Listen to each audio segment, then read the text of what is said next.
다윗은 우리가 성경에서 만나는 가장 위대한 영웅 가운데 한 사람입니다. 물맷돌 하나로 골리앗을 죽임으로 말미암아 하루아침에 스타덤에 오르게 되지요. 다윗은 지금까지도 이스라엘 백성들에게 가장 존경받는 역사상 인물입니다. 그런 영웅 다윗에게도 인생의 내리막길이 있었습니다. 위기 앞에서 거짓말쟁이가 됩니다. 수염에 침을 질질 흘리며 대문을 긁고 미치광이가 되지요. 위기 앞에서 다윗 또한 인간인지라 자기 인생의 바닥을 드러냅니다. 지킬 박사와 하이드 같은 다윗의 이 모습은 나의 얼굴이요 너의 모습이요 우리 모두의 자화상입니다. 하나님의 은혜가 아니면은 인생은 너나 할 것 없이 밑바닥으로 추락할 수밖에 없다는 사실을 그런 내리막길에서 깨닫게 됩니다. 그리고 흐트러진 마음을 다잡습니다. 주님, 이제 내 마음이 확정되고 확정되었습니다. 내게 찾아온 이 600여 명의 무리들과 함께 새 시대를, 새 역사를 만들어 가겠습니다. 내가 새벽을 깨우리로다 결단하고 일어섭니다. 다윗은 함께하는 동지들과 광야 망명길 쉴 곳을 찾아 나서게 됩니다. 광야 여정 10년 세월입니다. 성경을 잘 살펴보면 광야 스토리 15개 정도가 등장합니다. 다윗의 광야 스토리 15개 가운데 오늘 본문은 엔게디 광야 동굴에 숨어 있을 때 사건의 기록입니다. 이 엔게디는 그 유명한 사해사분이 발견된 곳입니다. 동굴이 꽤 많은 광야라고 합니다. 사무엘상 24장 문이 열리자마자 다윗 일행이 엔게디 황무지에 있다는 정보가 사울에게 흘러들어갑니다. 그래서 사울은 집요하게 다시 다윗을 추격하기 시작하죠. 왕이 된 사울은 마치 자기 인생의 사명이 다윗 죽이는 것인 양 끝까지 추적을 해야 됩니다. 그래 다윗은 20대 모든 시간을 사울을 피해 국내외로 망명 다니는 사건으로 보내게 되지요. 도망만 다니는 게 아니었습니다. 골짜기는 어디 있다, 길은 어디 있다, 산행도는 어디 있다, 굴 하나 어디 있고 도망갈 곳, 피할 곳은 어디다, 산지사냐를 잘 익히게 되는 것입니다. 이것이 후에 왕이 된 다음에 여러 전쟁에서 승리하는 미끄럼이 되었던 거지요. 시편을 읽어 내려가다 보면 이 도망길에 선 탄식시들이 많이 있습니다. 시편 32편 한편에서도 여호와여 내가 주께 피하오니 나를 영원히 부끄럽게 하지 마시고 주의 공의로 나를 건지소서. 내가 나의 영을 주의 손에 부탁하나이다. 나를 원수의 수중에 가두지 아니하셨고 내 발을 넓은 곳에 세우셨음이니이다. 여호와여 내가 고통 중에 있사오니 내게 은혜를 베푸소서. 내가 근심 때문에 눈과 영혼과 몸이 쇠하였나이다. 죽게 생겼다 그 얘기입니다. 죽지 않고 산 것이 하나님의 은혜다 그 고백이죠. 엔게디는 물이 있고 쉴만한 휴양지 계곡입니다. 이 엔게디 황문지에는 많은 굴들이 있습니다. 큰 굴은 한 번에 10,000명, 20,000명, 30,000명까지 숨을 수 있는 굴 속에 또 다른 굴, 굴 속에 또 다른 굴이 있는 그런 곳입니다. 바로 이곳 엔게디에서 숨어 쉬는 동안에 자신을 추격하는 사울을 죽일 수 있는 절호의 찬스, 기회를 만나게 됩니다. 다윗이 만난 이 최고의 기회는 곧 다윗의 최대의 위기 상황이었습니다. 곧바로 사울 왕을 죽이는 이 엄청난 살인걸 버리고 왕권을 쟁취해야 할 것인지 아니면 다시 도망을 다니며 자신의 목숨과 미래를 하나님 손에 맡겨야 하는 것인지 오늘 본문의 결론부터 말씀을 드립니다. 다윗은 믿었습니다. 하나님의 약속은 하나님의 방법으로 이루어진다. 하나님이 주신 목표가 선할수록 그 가는 길이 선해야 한다. 목적이 선할수록 수단도 선해야 한다. 보십시오. 오늘 우리 시대 목적이 선하면 잘못된 방법, 나쁜 수단도 정당화되어지는 악한 시대적인 풍조를 말합니다. 모택동은 말했습니다. 공산주의를 위해서는 거짓말도 선이다. 이게 공산주의자들입니다. 오늘 교회를 어지럽히고 사회를 혼란케 하는 사이비 이단들도 같은 잘못된 이 풍조에 물들어 있는 오염된 무리들이죠. 그래서 오늘 설교 제목이 목적이 선할수록 수단도 선해야 합니다. 목적이 선할수록 수단도 선해야 합니다 라고 잡았습니다. 다윗 일행이 지금 엔게디 깊은 동굴에 몸을 피하여 숨어 있습니다. 밖에서 왁자지껄 소리가 나더니 사울왕 혼자 저벅저벅 굴 속으로 들어옵니다. 왜 사울이 혼자 동굴 속에 들어왔는가에 대한 성경적인 다양한 해석이 가능합니다. 오늘 우리가 읽은 이 본문에서는 사울이 뒤를 보기 위해서 또 용변을 보기 위해서 굴 속에 들어왔다 그렇게 말합니다. 같은 단어인데 사사기 3장 24절에서는 발을 가린다라고 번역을 했습니다. 이게 직설적인 번역이죠. 또 이 말은 낮잠을 자기 위해서 들어왔다라고 번역할 수도 있는 성경입니다. 여러분 어떻게 생각합니까? 여러분 중요하지 않습니다. 우리가 훗날에 사울을 만나면은 당신 낮잠 자러 들어갔어 똥 싸러 들어갔어 물어보도록 하십시다. 네. 아무튼 지금 사울이 겉옷을 벗어두고 잠이든 영변이든 영물을 보고 있는 상황이 펼쳐집니다. 그래서 이 본문에 보면은 와우 감탄사가 계속 나옵니다. 길고 긴 다윗 드라마 가운데 최고의 긴장 상황이 지금 만들어진 겁니다. 다윗을 죽이기 위해 끊임없이 추적해오는 사울, 그 사울이 지금 다윗이 숨어있는 굴로 혼자 들어온 겁니다. 단칼에 다윗은 사울을 메고 왕권을 차지할 수도 있는 절호의 기회입니다. 근데 칼을 두고 옷을 벗고 사울은 깊은 잠에 빠져듭니다. 이 상황이 얼마나 긴박하든지 성경 저자는 감탄사를 연발합니다. 1절 보소서 힘내라는 히브리어 감탄사입니다. 4절 보소서 힘내, 9절 보소서 힘내, 20절 보라 힘내, 모두 히브리어 감탄사입니다. 우리말로 번역하면 이렇습니다. 우와, 와우, 아, 어머나 이런 얘기입니다. 여러분 이런 감탄사들이 오늘 본문에 계속해서 나타나고 있습니다. 이때 다윗의 부하들이 흥분하기 시작합니다. 이거야말로 굴러들어온 떡이다. 생애 최대의 기회다. 절호의 찬스다. 이미 하나님께서 당신에게 기름을 부어 왕으로 세우지 않았느냐. 하나님께서 지금 왕으로 등극하라는 기회를 주시는 것이다. 지금 하나님께서 그 왕권을 당신 손에 쥐어주었다. 지금 사울을 단칼에 죽이고 도망자의 길을 끝내자. 그리고 우리가 함께 새 시대를 열어가자. 함께 새벽을 열자. 종용하고 있습니다. 부하들뿐만 아니라 다윗 자신도 혼란에 빠져듭니다. 정말 이 시간에 하나님께서 주신 기회가 맞나? 이런 방법으로 나를 통한 하나님의 계획이 이루어지는 것인가? 사울 왕의 몰락을 내 손에 맡기고 그의 머리와 함께 왕관을 내 손에 쥐어주시는 것인가? 모든 기회는 정말 하나님이 주신 것 맞나? 지금 다윗은 중요한 선택의 기로에 서게 되는 것입니다. 이 모든 상황을 잃어버리고 좋은 것을 다 잃어버리고 쫓기고 쫓기던 이 다윗에게 이 좋은 상황은 바른 판단을 하기에 여간 어려운 상황이 아니었습니다. 이토록 중요한 기로에서 다윗은 어떤 결정을 내립니까? 사울이 벗어놓은 겉자락을 조금 잘라 가지고 다시 굴속으로 숨어 들어갑니다. 사울을 살려보내지요. 아무것도 모르는 사울은 벗어두었던 옷을 챙겨 입고 손에 칼을 들고 뚜벅뚜벅 굴을 빠져나갑니다. 여느 사람 같으면 우쭐댈 만한 상황입니다. 보라, 내 마음은 얼마나 넓은가, 나는 얼마나 성자인가, 그럴 수 있는 상황이죠. 그러나 다윗은 지금 왕의 옷자락을 자른 일로 가슴 아파합니다. 내가 잠시나마 내 아버지 내 왕을 죽이려고 망설이다니, 이와의 기름 부음 받은 내 주를 치는 것은 여호와께서 금하시는 것이 아니었던가?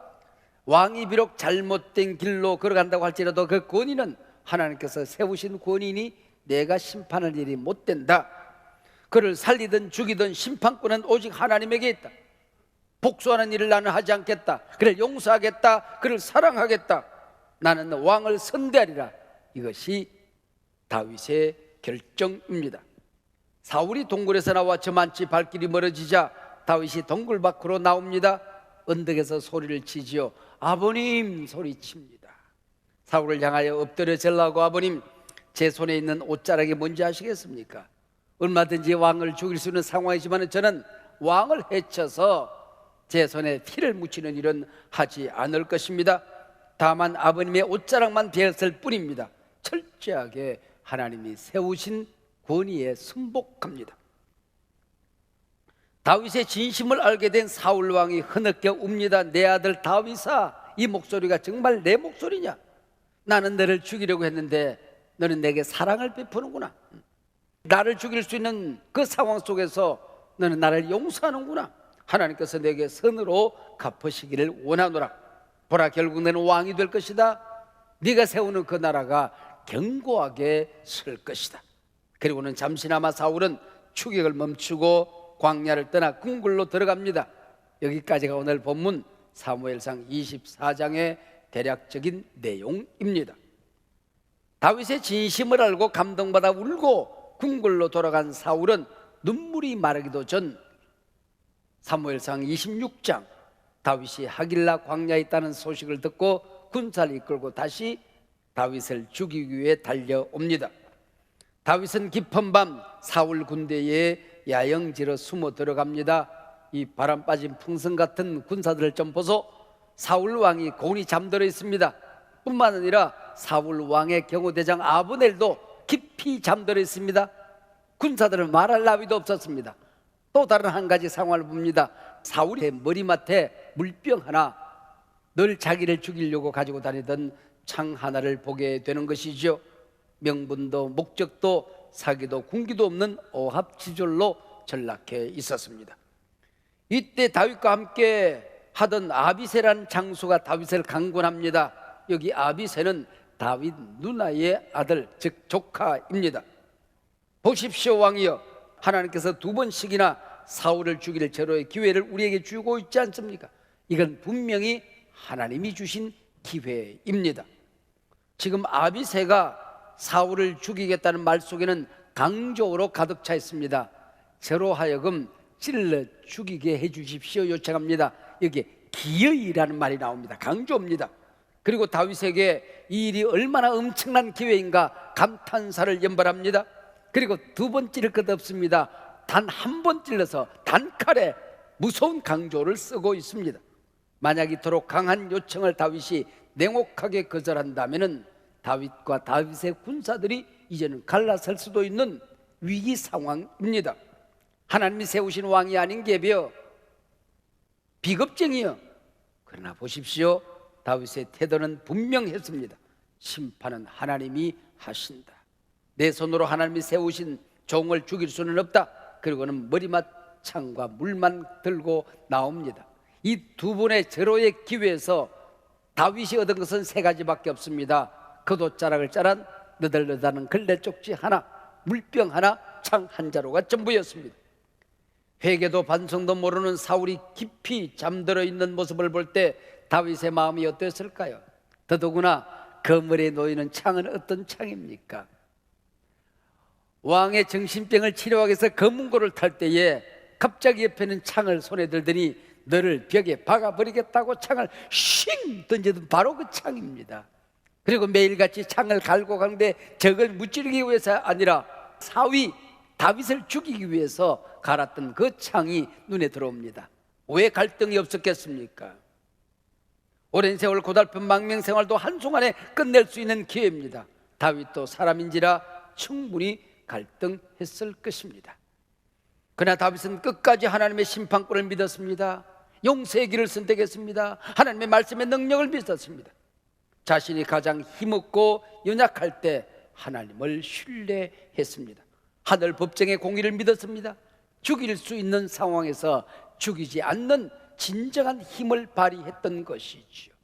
하나님의 심판권을 가장 절박한 위기 상황 속에서 신뢰했던 신앙의 사람이었죠. 하나님의 뜻이 아니면 굴러들어온 떡을 거절할 수 있는 용기, 진정한 용기의 사람이었습니다. 만약 다윗이 아비새 장수와 부하들이 강권하는 말을 듣고 창을 들어 사울을 찔렀다면 어찌 되었을까요? 24장과 26장을 읽으면서 문득문득 찌르지, 그냥 끝장내지 하는 생각을 우리는 하게 되는 것이죠.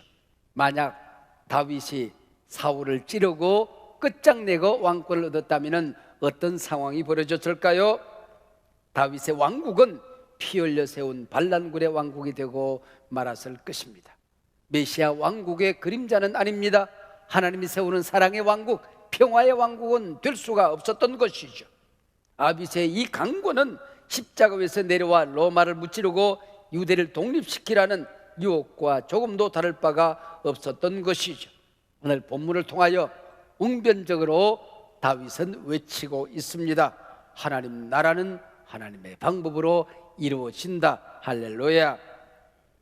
하나님이 주신 선하신 약속은 반드시 선하신 방법으로 이루어져야 한다. 하나님의 계획은 하나님의 손으로 이루어진다는 사실을 추호도 의심하지 않았습니다.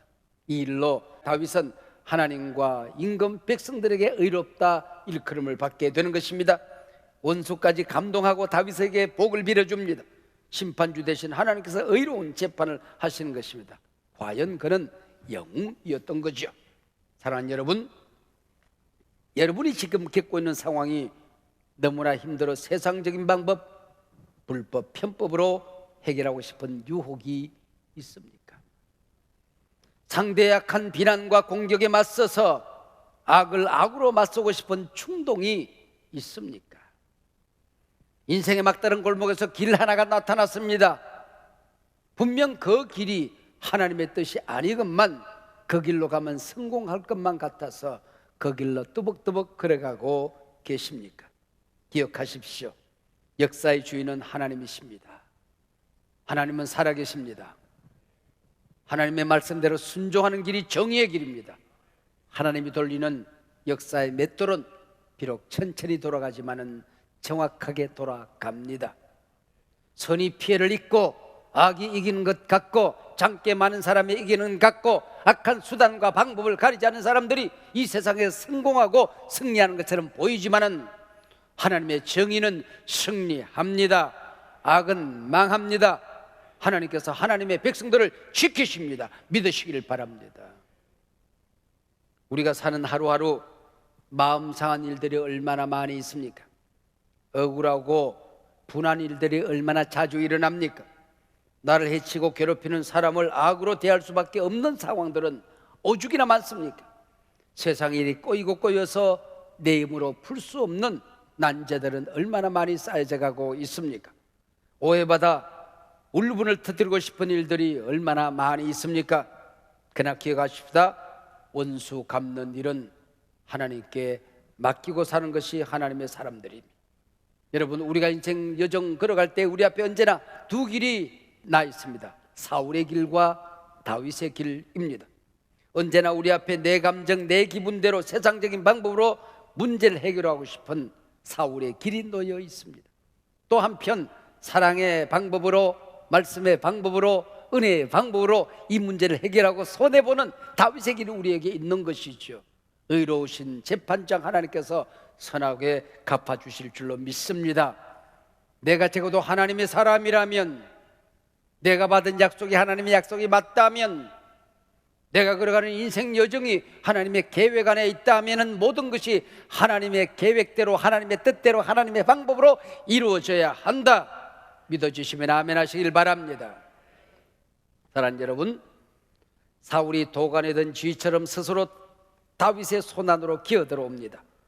단칼에 그를 죽이고 망명생활 청산하고 정권 왕권을 쥐고 싶은 유혹이 왜 없었겠습니까? 그러나 다윗은 자신의 손으로 왕을 죽이고 왕위에 오르는 쉬운 길을 선택하지 않았습니다. 하나님의 주권 심판권을 믿었습니다. 다윗은 원수 갚는 길을 선택하지 아니하고 용서의 길을 선택했습니다. 그리고 원수의 마음까지 감동시킵니다. 원수로부터 축복을 받아냅니다. 신앙생활 하면서, 인생 여정 살면서 원수로부터 칭찬받아 보셨습니까? 원수들이 여러분을 축복하는 축복을 경험해 보신 적이 있으십니까? 다윗의 시편을 읽어 내려가다 보면 원수란 말이 80번쯤 등장합니다. 자신의 심장을 찌르는 원수의 말 한마디, 원수의 간삼, 간악함이 다윗의 심장을 난도질했습니다. 그러나 그는 원수 갚지 아니하고 사랑으로, 용서로, 기도로, 말씀으로 그 원수를 녹여냈습니다. 어려운 상황을 녹여냈습니다. 언제나 다윗은 억울한 일을 당할 때에 그 모든 일들을 스승으로 삼았습니다. 내 신앙, 내 품성, 내 삶을 성숙시키는 기회로 삼았다는 말입니다. 인생 살다 보면 내 인생의 스승은 언제나 형통이 아니고 고난 아니었습니까? 친구가 아니고 언제나 원수 아니었습니까? 내 신앙과 품성을 향상시킨, 언제나 나를 기도하게 만든 부흥사가 한 사람이 있습니다. 속썩이는 내 새끼 아니었습니까? 내 자식, 그 원수들이, 나를 공격하는 수많은 말들이 나를, 내 품성을 성숙시키지 않았냐는 말입니다. 다윗의 인격을 성숙시킨 사람들은 언제나 원수들이었습니다. 이게 세상사의 아이러니입니다. 우리 속담에 꽁 잡는 게 매라는 말이 있습니다. 개같이 벌어서 정성같이 살라고 하는 말도 있습니다. 목적이 수단을 정당화한다는 말이 될 수가 있는 것이지요. 분명 기독교적인 가치관은 아닙니다. 언필칭 한국교회 부흥이라고 일컬어지는 한국교회 성장, 부흥이 과연 복음적인 방법이었는지, 하나님이 기뻐하는 말씀의 방법이었는지 이제 한국교회는 성숙한 모습에서 되돌아봐야 합니다. 맥가버리라고 하는 교회 성장학자가 있습니다. 그는 교회 성장학이라는 책에서 그렇게 말했습니다. 한국교회 성장 배경에는 분열이 있다. 한국교회 성도님들이 싸움질을 잘하기 때문에 분열을 통하여 교회가 성장되었다. 칭찬 같기도 하고 비아냥 같기도 합니다. 회개해야 될 때가 된 것입니다. 한국교회 성장 배후에는 미국의 실용주의가 있었습니다. 꽁 잡는 게 매였습니다. 이제는 복음적인 방법, 말씀의 방법으로 우리가 돌아가야 합니다. 양도둑질을 전도라고 착각하는 어리석은 풍조가 남아있는 한 한국교회는 성숙할 수가 없는 것이지요. 중동에 명마훈련센터가 있다고 합니다. 명마를 훈련시키는데 온갖 훈련을 시킵니다. 마지막 관문이 말에게 소금을 먹여서 몹시도 목마르게 만듭니다. 그리고 물냄새를 맡게 합니다. 그러는 강물을 바라보게 합니다. 그리고는 언덕에서 꽃비를 풀어줍니다. 그리고는 그 물을 마시기 위해서 쏜살같이 말들이 달려갑니다. 탁탁탁탁탁탁탁. 강물 앞에 이르렀을 때에 조련사가 스톱 명령을 내립니다. 피리로. 그때에 딱 스톱하고 다시 주인의 피리 소리에 귀를 기울이는 말들이 있습니다. 물을 마시려고 하다가 헤헤헤 그러면은 명마로 통과되는 것입니다.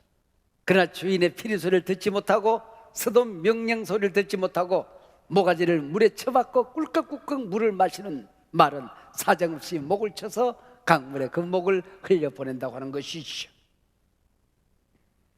주인 대신 하나님의 음성을 들을 수 없다면 우린 적어도 명만은 아닌 거지요. 여러분, 우리 한국교회가 이제는 내 앞에 고기 덩어리가 떨어져도, 가는 길이 평탄해도, 걸어가는 그 길 하루하루가 넓은 길이라고 할지라도 정말 이 길이 하나님의 길인지, 하나님의 말씀이 보정하는 길인지, 교회의 영광이 되는 길인지 그 길을 되돌아보는 여유가 필요한 것입니다. 여러분 앞에 언제나 사울의 길, 다윗의 길이 놓여 있습니다. 하나님의 은총을 얻고자 한다면 하나님의 방식대로 얻어야 하려니라. 하나님의 나라는 세상 수단으로 이루어지는 나라가 아니다. 하나님의 일은 하나님의 방법으로 이루어져야 한다. 목적이 선할수록 그 수단, 가는 길도 선해야 하느니라.